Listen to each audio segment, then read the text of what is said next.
And so again, this topic is primarily in developing your theoretical and the conceptual framework in the very idea of a qualitative research.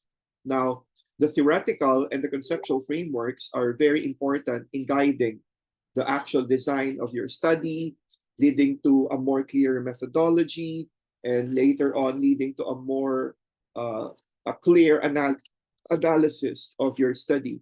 Now, first, the theoretical framework again provides the lens through which your research problem is later on viewed. It will offer a very good foundation rooted in existing theories. Kung may theory or theories ang research mo.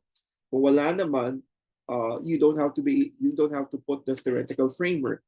Conversely, when you talk about the conceptual framework, this time it illustrates the expected relationship between your variables, or more importantly, in qualitative research, your categories. And they serve as a map for the research process. Now, the frameworks will have to ensure that your study is grounded in theory and that the research questions are systematically addressed.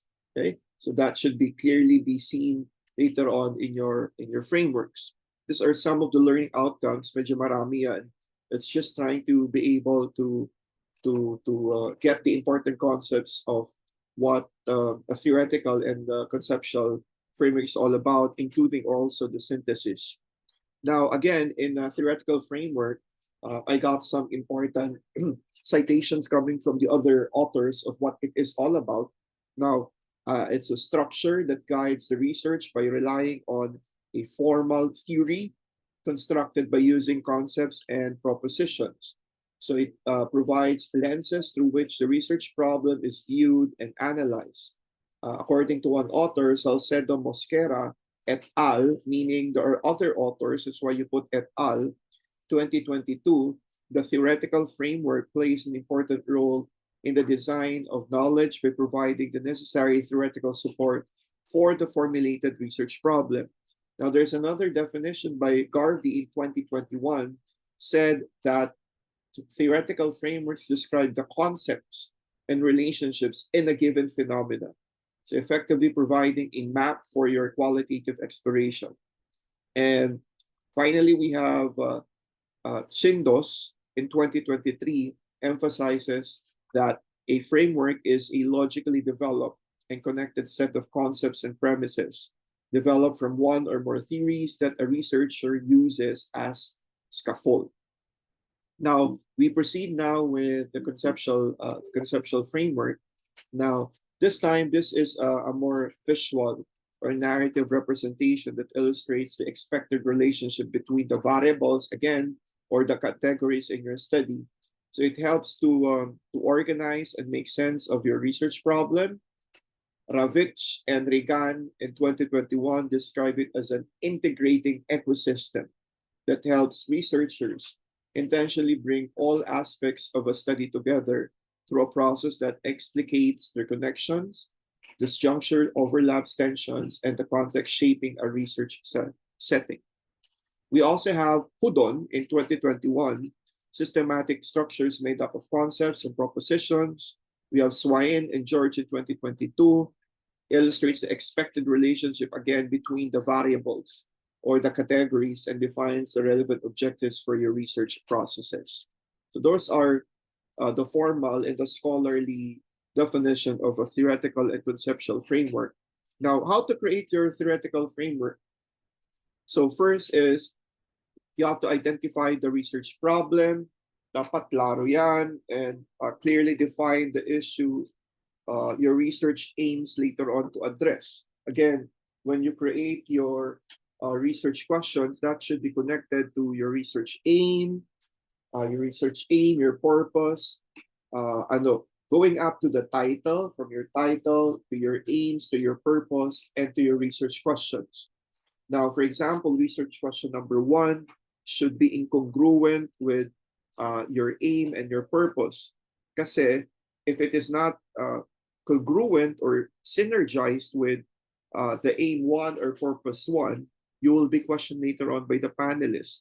For example, nilagay mo doon for research question number 3 the challenges of your title. But well, in fact, if you check on, let's say, your aim and purpose, it doesn't talk about challenges. So there would be something wrong with it. So you might want to check that out. Second, review the existing literature. Examine the theories and studies related to your topic. The third is you have to select the relevant theories if there are theories. Choose theories that align with your research problem. So you have to define the key concepts, identify and define the main concepts of your study, establish relationships, determine how these concepts are related, and develop. You're not going to do your hypothesis because this is primarily for a quantitative research. So we jump with the next. You will later on align it with your methodology. Ensure that the framework aligns with your research methods. Test the framework, apply the framework to pilot study or preliminary data. Yun naman gagawin yan because testing is actually being done in a quantitative research. And finally, you have to refine your framework. Adjust the framework based on feedbacks and later on findings. So, kung pwede pang mabago yan, and again, that would also be like a working frameworks that you will be creating. These are some of the examples. The theory, developing a theory grounded in data collection for participants, phenomenology, exploring the lived experiences to understand a phenomena, and the social constructivism. This time on how to create your conceptual framework. Number one, you have to define your research problem. Okay? Dapat yan, klaro na yan. Number two, of course, you have to do your literature review. Okay? The concepts and the theories related to your problem. You have to identify your categories, not variables. Variables would be specifically for your quantitative research for your dependent and independent variables. Next is you have to establish relationships, define how the variables are interconnected, or in your case, qualitative research, the categories, how are they connected to each other. So develop a visual representation, create a diagram to illustrate the relationships, align the research questions, ensure the framework addresses your process research questions. And then you have to operationalize your variables, or in your case, the categories. Define how each variable in the category will be measured. Validate your framework. You can solicit feedback coming from your teacher or someone who is an expert in research. And revise as necessary. So update the framework based on the findings and the feedback.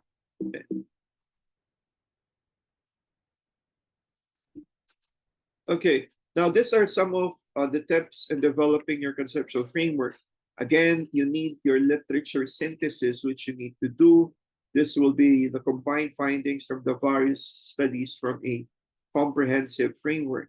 And then you can expert consultations with your research advisor and seek input from field experts to shape the framework. Okay, again, seek the expert. Do not ask, for example, a teacher who doesn't know anything about your topic or your title.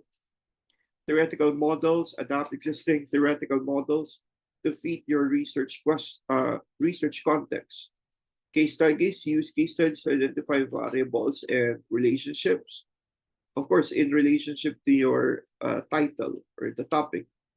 Surveys, you have focus groups, surveys, and questionnaires, content analysis, and the iterative refinement. Now, this time, some important tips when you do your synthesis of your review of related literature. I'm referring to ito yung pagkatapos mo nang na-arrange thematically ang RRL mo, you will have to be able to put in 1 or 2 pages the synthesis. Okay? So define the scope, determine the boundaries of your literature, search the sources, evaluate your sources,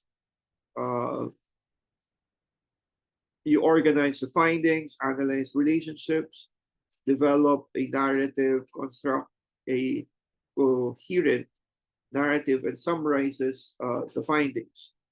And then, of course, you have to identify. We will have to identify the gaps. No? Highlight areas where further research is needed kung mayroon man nakita na research gaps. And then you conclude to summarize the key insights and implications to your study. Okay, so uh,